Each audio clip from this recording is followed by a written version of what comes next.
Hello and welcome to another video. Today I made a family tree for King King James VI of Scotland and James I of England. Same person, different number for different country. So let's start. So this is James Charles Stuart, and he became king when he was about a year old, because his father, Henry Stuart, Lord Darnley, was executed when he was still 20 years old. He was 20 years old. He had a son at 20 years old, and his mother was Mary, Queen of Scots. She was a very well-known person at the time, but she was also executed, but not at the same time as Henry, because she was executed when their son James was an adult already. So she was the Queen of Scotland since she was very little. She was about the same age as James was when he became King of Scotland. She had to abdicate from the throne and give the throne to her. Oh wait, he didn't become king because his father died. No, his when after his father was executed, his mother had to abdicate and marry someone else, and James became um, James became king after his mother abdicated. So he was a king of Scotland, James VI of Scotland, all his life, and he only became King James I of England after Queen Elizabeth I died.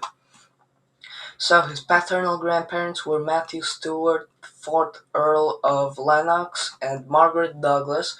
Fun fact, she was just a little bit, she was about 2 years older than him, and James's mother was actually 3 years older than his father, but that happened a lot at the time.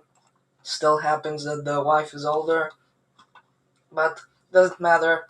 But so Uh, his maternal grandparents were James V of Scotland and Mary of Guise or whatever.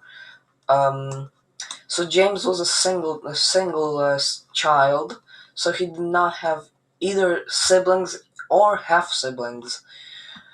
So he was his parents' only son, and his mother Mary was married 3 times. First, she married um, Francis II, or Francis II of France, when she was 15. He was 14.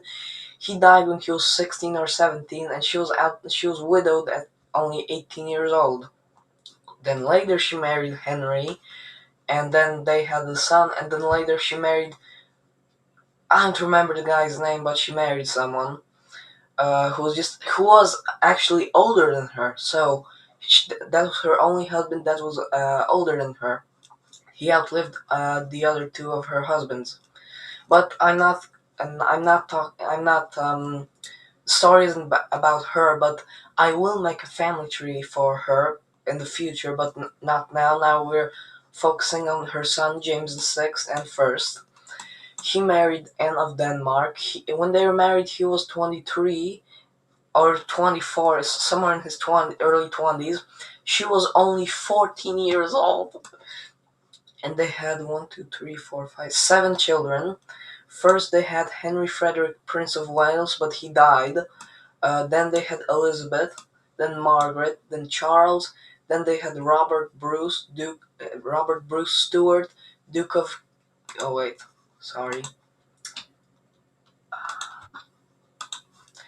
Duke of Kintyre and Lorne. Then they had two more daughters, Mary and Sophia. Um, So Elizabeth and Charles were the only ones to be married, because they're the only ones to live to adulthood, because the rest of the children, Margaret, Robert, Mary, and Sophia, died at birth.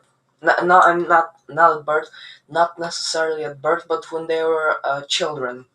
They were toddlers, probably, could be. Um, but Henry could have even lived till he was 17 or something, but he wasn't married. Um, Elizabeth married Frederick V, Elector Palpatine, and they had 7 children: Henry Frederick, Charles Louis, Elizabeth with an S, not the Z, because sometimes they spell it with an S.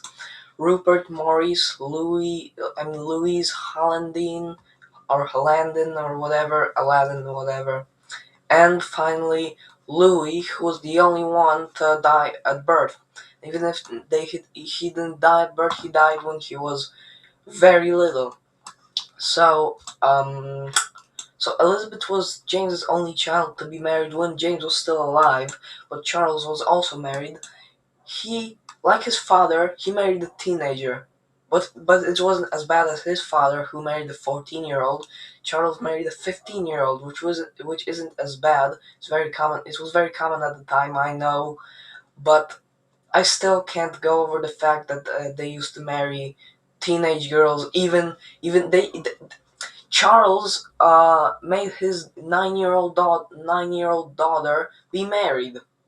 She was only 9 years old, and but they didn't have she didn't have any children till she was 19, and she only gave birth to one child, unless she had miscarriages when she was a teenager. No wonder she had miscarriages when she gave birth so young, but she probably didn't. I don't know. But she isn't on the family tree because she wasn't born until James died. And So that's the whole family tree of James VI of Scotland and First of England. And thank you for watching. I hope you enjoyed the video. If you did, please leave a like and subscribe, and leave a comment under the video if you like the video.